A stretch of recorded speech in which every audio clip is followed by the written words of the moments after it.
سلام عزیزان، خیلی مخلصیم ارادت.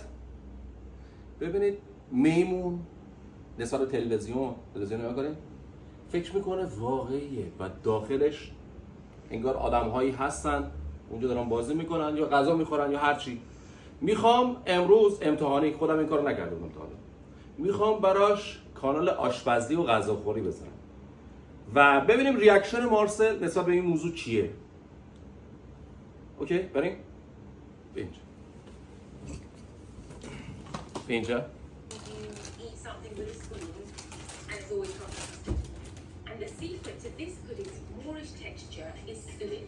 I'm using 50 grams of the vegetarian variety.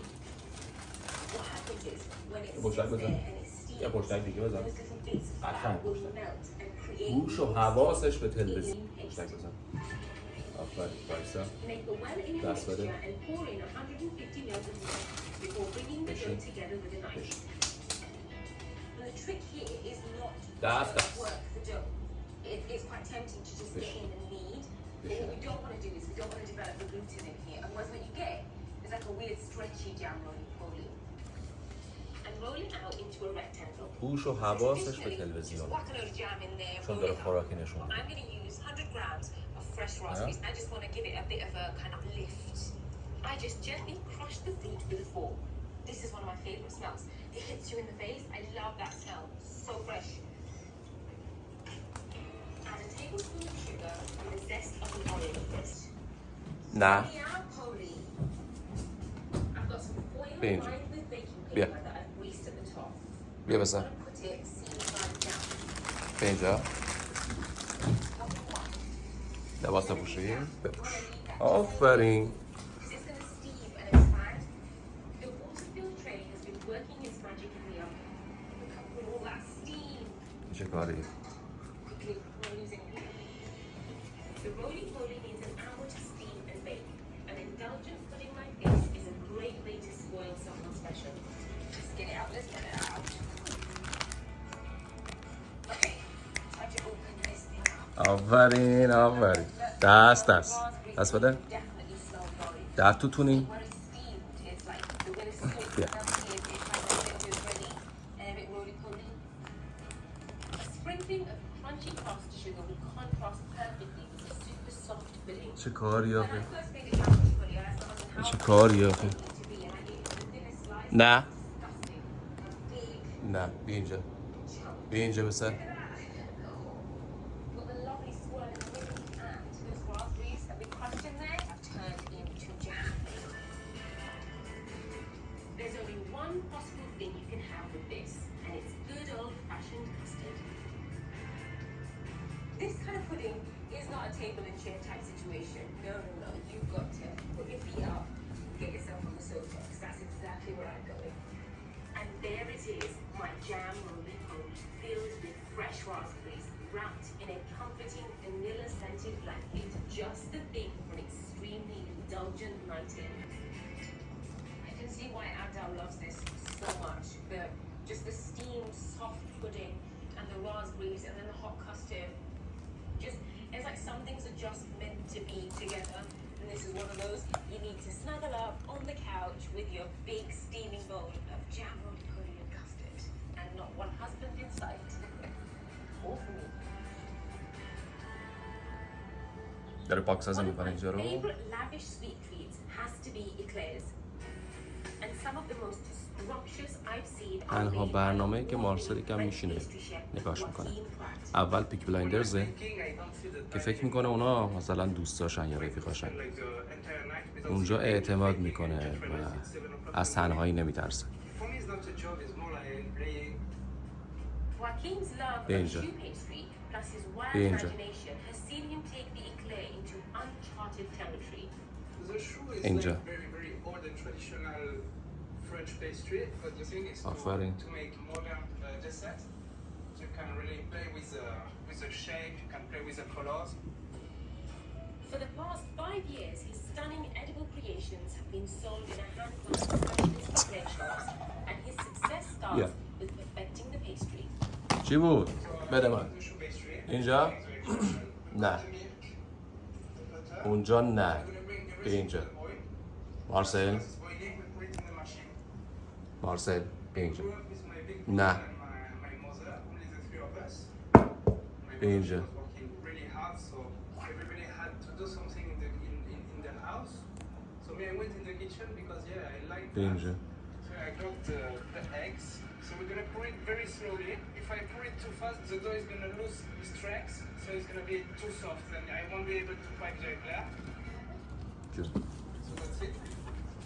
بیا I بغلم. always wanted to work in You a have kitchen, being like the scientist, you know. بیا. نه. So basically, when I'm piping, نه. making it بیا push اینجا. on the vacuum like this is very liquid. So if you push it a bit too much, it will be too big like that. Yeah, I started in the kitchen when برو I بالا. was 15. And اینجا. اینجا. سر بخور. بیا پایین. سر بازی کن. بیا پایین. بلد بوده دیگه. بیا. مارسل. آفرین. اسکل. بیا اینجا. چی میگیری از اون پایین؟ برو بالا. باریکلا. اونجا نه. خودت فرام کنم. بشین. بشین. بچه تو میخوای؟ بیا بچه خوشگلتو بگیر.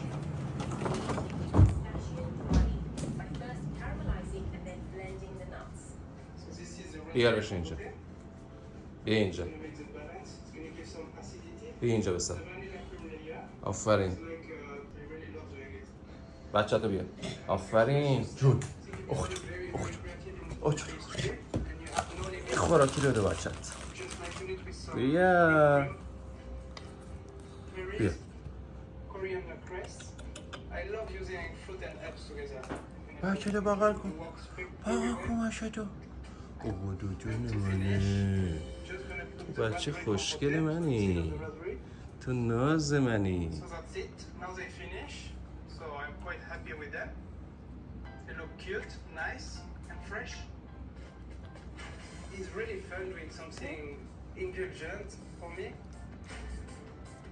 When I see other people like my pastries is maybe Sure. the most enjoyable feeling that I can have.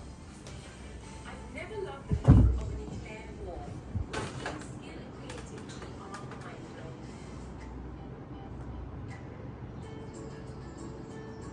Whether you're a master patissier or a humble home cook, a passion for baking is all you need.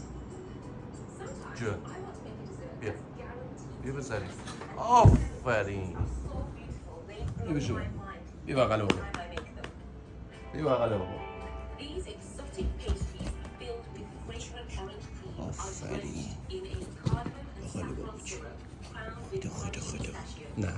I'm بغل. starting off with بغل. بغل. آفرین. four good desserts چون منه. چون منه. with a lot of cream. I've got 1.2 liters to cook up and reduce Vaysa. by half. وایس. I went to a Middle Eastern Vaysa. restaurant and دست saw دست. it دست on the دست. menu. And so دست I دست. made a little note in my phone, went home, از قدش. I Googled it, and دست there I بده. was at 7 o'clock in the morning on a Sunday making it for breakfast. یه در توتونی بده. اینجا. یا بی زحمت یه در توتونی بده. Any dessert where اینجا. you're using rice, it just feels so close to something that آفرین. you're never going to try. بودو. بودو بیا. بودو. بودو. اینجا. Spread them out. آفرین. I really like anything that requires some. اینجا. Whenever me and my sisters turn up at my mom's house, she's like, right, I need some toast next, please. I would have an answer, and we'll do this. We have like a production line of Yeah. pastry and filling, and this is the kind of stuff I like to do. آریکلا. My اینجا. first production line, I'm just dolloping the orange cream into the middle. یه در توتونی بی زحمت بده. Really easy to fold. یه در توتونی بده. Go over, and what we want is this نه little قشنگ. heat قشنگ. across. وایسا. So just go over again, آفرین. در توتونی. and then go over again. در توتونی. قوس کمر. اینجوری به در نمیخوره. When they در are all توتونی. wrapped up, brush the baking tray with در clarified توتونی. butter. در توتونی. Something that we grew up eating. در توتونی. نه اینجوری به در نمیخوره. در توتونی. Brush a bit آقا more on top for crispness. خوراکی داره نگاه Popping میکنه. in the oven. در توتونی. While they bake, I'm going to make a really Yes. delicious simple syrup Yeah. to go all over it so they just soak up باشه تو بغل تو. My scented syrup is so easy. Just 200 grams of caster sugar plus 200 mils of liquid using the orange I zested earlier, topped up with water. Just give the sugar a little mix, just encourage it to dissolve. Then it's time to fancy it up. So one of the first spices I'm going to put in is cardamom. This is like a total staple in our house. You have to have it. And these are good for sweet desserts, like they're absolutely essential in cooking Bangladeshi curries. Take the black seeds from 3 cardamom pods. They are what's packed with flavor. And smash them up. لباستو بگی بیا. A little bit goes a really بیا long way. لباستو بیا. آفرین بیا. بپوش. اوه. واقعا نمیبینا. وقتی اینو میذاره سرش اصلا نمیبینه جایی. من نمیدونم چه لذتی داره براش این چه کاری آخه. حفری میکنه با خودش. آفرین. تو خیلی قوی هستی پسر. تو با خودت خوشی. بیا اینجا. بیا باریکلا. بیا اینجا. آفرین بیا اینجا. Of the clarified butter and phyllo pastry, just like it hits you, and the cream in the middle, and bits of it have oozed out. And now for the syrup. بپوش. آفرین. That phyllo is now a magnet with syrup. There's no denying. نپر از اون خطر داره. But who says that you can't have چه this? کاری آخه چه کاریه Sometimes مارسل when you want something really sweet, یه بغله you بود. want it to hit the spot, and this is that dessert. To give this بغل Middle Eastern نه treat, اونجا نه یه بغل I've got 50 grams of crushed مارسل pistachio یه بغل sprinkled on top. آفرین بغل بیا باریکلا آفرین بغل It's hard to آفرین improve on the pudding